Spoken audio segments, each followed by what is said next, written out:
Hi, everybody. Tori Hartman here again. And I'm going to talk to you about darkness, dawn, and light today. 3-card spread. This is actually, I kind of drew it out for you so you can see it. You see 1, 2, 3, right? And that's basically the 1, 2, 3 dance. So when we look at 1, 2, 3, what are we really looking at? Well, the first thing we're looking at is when I say darkness, that's I want to say the subconscious. Dawn, what's just dawning, what you're starting to see, and the light is what you actually see and know you must do. So if we look at that as a basis for a spread, how can you personalize it? And that's really the key to this. So let's look at this as a personalized spread, and you want to know about, let's say it's love. And I wouldn't say, does he love me? But I would say, what's my path to love? You know, what is the highest calling I can do? So what I'm going to do is I'm going to use the Chakra Wisdom cards. And I'm going to, first, I have the cards in front of me, right? So the first thing I want to do is I want to feel into the darkness. So what I would say is in the first position, what don't I know? What is not apparent to me, right? So I would say that's kind of the invisible, right? What don't I see about love? The second thing is, what do I kind of know but don't want to admit? And then the third position is, what do I have to do in order to step into that place of love? So what don't I know? What do I kind of know? And what do I know I have to do? So one of the things you want to get in any 3-card spread is you already have your answer. The cards are validating your intuitive knowing about something. So let's take a look at this. And we're going to just kind of shuffle a little bit. I'm just going to quasi-shuffle. And I'm pulling up the first card. Not telling you yet. Second card, reversal. And third card. Okay. So what we want to do, and this is kind of what I like to do anyway, is we want to make sure that, all right, I'm kind of cheating a little bit, guys, because I am using my original deck and my new deck. Now, for those of you that have worked with the color wisdom cards, you know what they are, but if not, you're going to be primarily working with the Chakra Wisdom Oracle. So here's what you got. So number 1, what don't I know? What am I not seeing? What's kind of like hidden underneath? Gratitude. You know, what is with the bugs today? They're like running through the shot. Anyway, the gratitude card, first position, darkness. I'm not seeing that I actually, and in this fable, this is the fable of, it's Lucy from Indigo. And it really is a fable about having a mentor. And Lucy's happily married in the fable. She's having a baby. She's actually very happy. So what is that? It tells me I don't have perhaps a mentor, someone who is really walking that walk, okay? That's going to be very important. So if you look at, maybe I'm not surrounded enough by love. So if you're someone who's walking around going, everybody around me is in love, that's a good thing. That means the spirit is bringing it to you.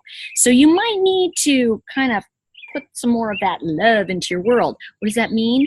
Maybe see love everywhere you go. Be grateful for every ounce of love. And then it's only a matter of time till the form changes.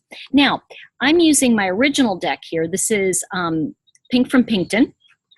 And it is the discovery card in the new deck.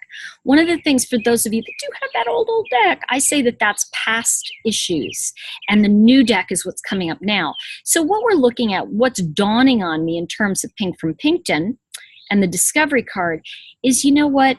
We may have outgrown what we thought we wanted at one time. So what I kind of know is that I've outgrown what I needed in the past. So the type of relationship you're looking for may be completely different than what it was at one time. Now, why is that important? Why is that position important? Well, I could almost take any card and put it in there because that becomes what you already know to be true for you, which is you're looking at the same relationship, different day. So that's important to know. If you're repeating, it's like the old joke of like, you know, I just married the same man 3 times. He had different names, but it was the same guy. So that's something important to know in that second step. What's dawning on you? Remember what's underneath: darkness, dawn, and light. So what's the highest calling of this? And this is Salmon Chair. That's the name of the fable. And it's also very interesting because in this deck, in the new deck of Chakra Wisdom, it's self-worth.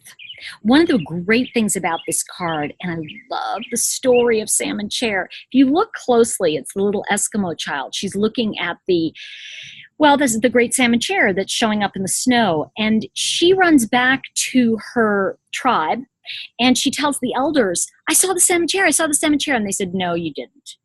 Only those who are quite evolved see the salmon chair. And she's trying to convince them that it's real, right?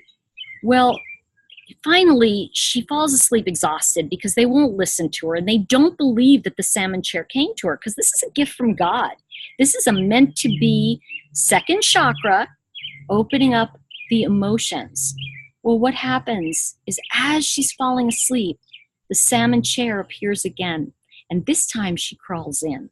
Why is that an important story in this third position?